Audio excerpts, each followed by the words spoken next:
Seemingly countless issues plagued the 201,617 Texas Longhorns en route to an 11-22 finish.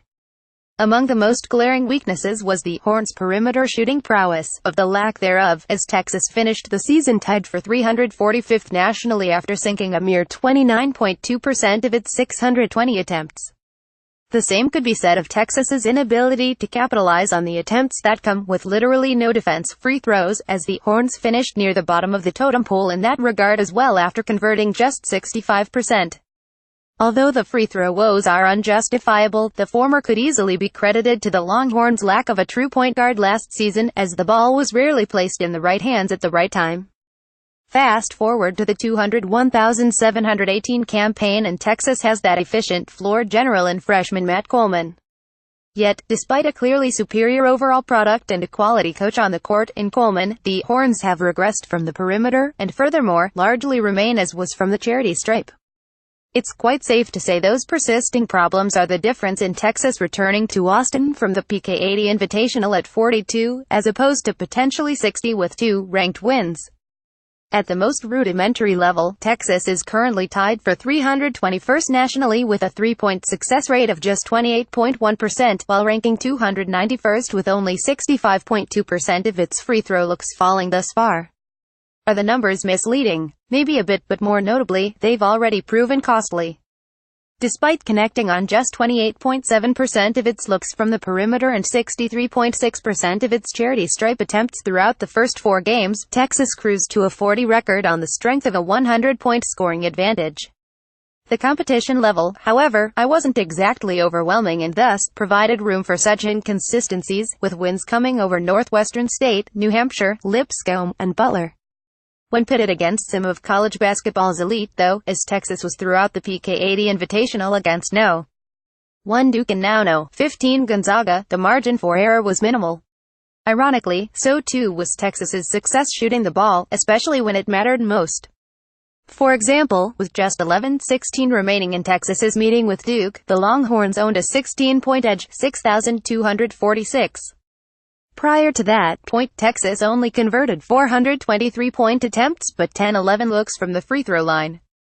Throughout the remainder of regulation and the 5-minute overtime, the Horns clanged all 3 of their perimeter looks and cashed in on only 410 attempts from the charity stripe, eluding just 14 during overtime. Texas lost by only 7 points, 8,578. The following game against Gonzaga, Texas excelled from the free throw line, sinking 11-15 overall and both attempts in overtime, but converted just 822 three-pointers. More notably, after rallying from 21 down to force overtime and ultimately striking first in the extra minutes with a Mohamed Bamba dunk, Texas lost 7,671 after missing all 3 three-pointers down the stretch.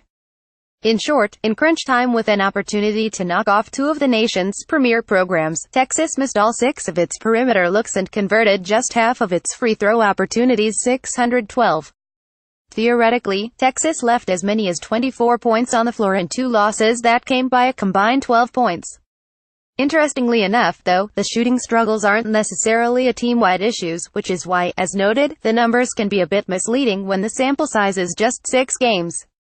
Of the 4 returning Longhorns who heaved from the perimeter last season, Andrew Jones, Kerwin Roach II, Eric Davis Jr., and Jacob Young, only Roach has regressed in regards to his efficiency, dropping from 28.4 to 23.1%. After struggling mightily as a freshman, connecting on a mere 22.7% of his looks, Young stands as the only Longhorn shooting above 40% from the perimeter thus far, 41.2%. Jones has also improved to 38.5% from 32.8% as a freshman, while Davis has climbed from 25.9% in 201,617 to 35.7% thus far this season. So where exactly are the shooting woes stemming from? Aside from Roach's inconsistencies to 6 games, the struggles can largely be found in Texas's fresh faces. Although the sample size is just 6 games, Bamba and Dylan Osetkowski have combined to connect on just 327 perimeter attempts, and when Coleman's efforts are factored in, Texas's 3 standout newcomers are a combined 10-50 from deep, just 20%. The free throw line tells a similar tale.